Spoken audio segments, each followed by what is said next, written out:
Hello everyone and welcome to this session on Ethernet bandwidth evolution.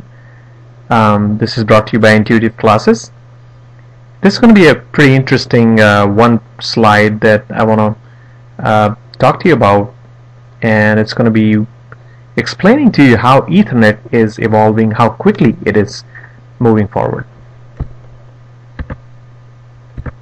So here you go, Ethernet bandwidth evolution.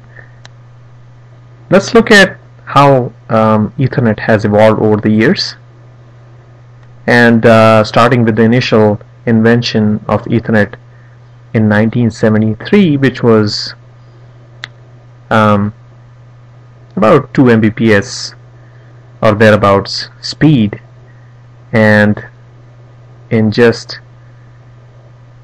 30 years or so we have gone from there to 40 and 100 gig Ethernet. So there you go, right in front of your eyes we have a huge leap of bandwidth, and essentially this is fueled by the evolution of internet and related services, and nowadays it's the mobile devices and the 3G and 4G increasing fueled bandwidth, which is making the networks just explode.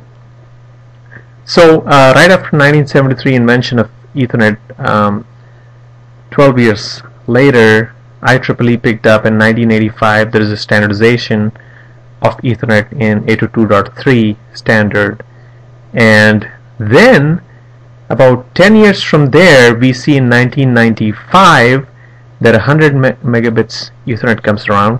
So quite a bit of time between the standardization in 85 and 95.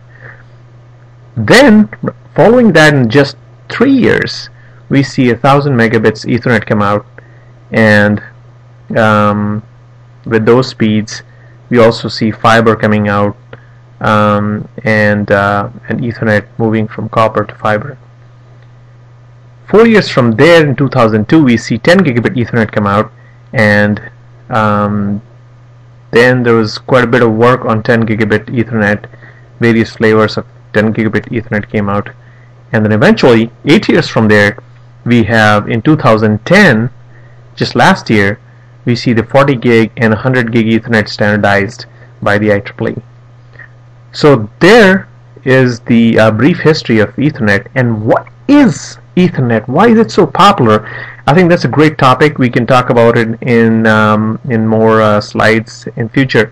But just to give you a quick and dirty overview, Ethernet has come from just LAN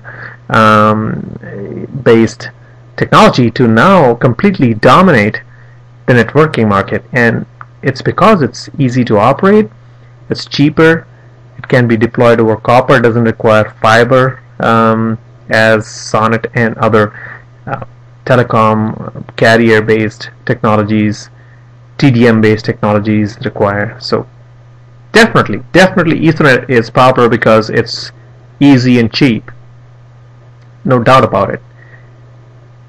It is also packet switched, unlike the TDM, which is bandwidth that's allocated beforehand. It's packet switched, it can be changed on the fly, and that's one of the differences. Now how it's turned into an advantage is a whole session in itself.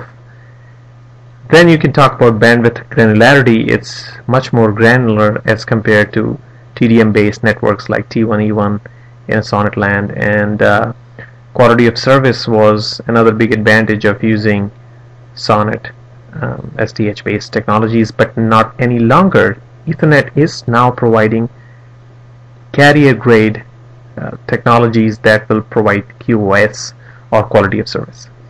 Timing over packet is another very interesting application where Ethernet suffered for quite a while, and it does not actually carry timing, so it could not be used. Nowadays with timing over packet, there's evolution of protocols that actually synchronous Ethernet 1588, and there are technologies that are now evolving in Ethernet that will help carriers or mobile operators and backhaul applications carry timing over packet. So there are some of the reasons why Ethernet is being pushed so so much, and it's just taking over the market.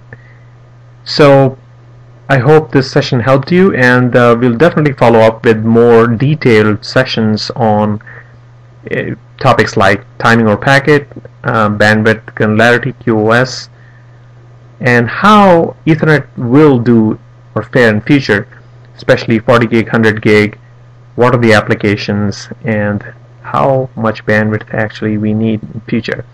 So I hope you enjoyed this slide, and please leave us a feedback.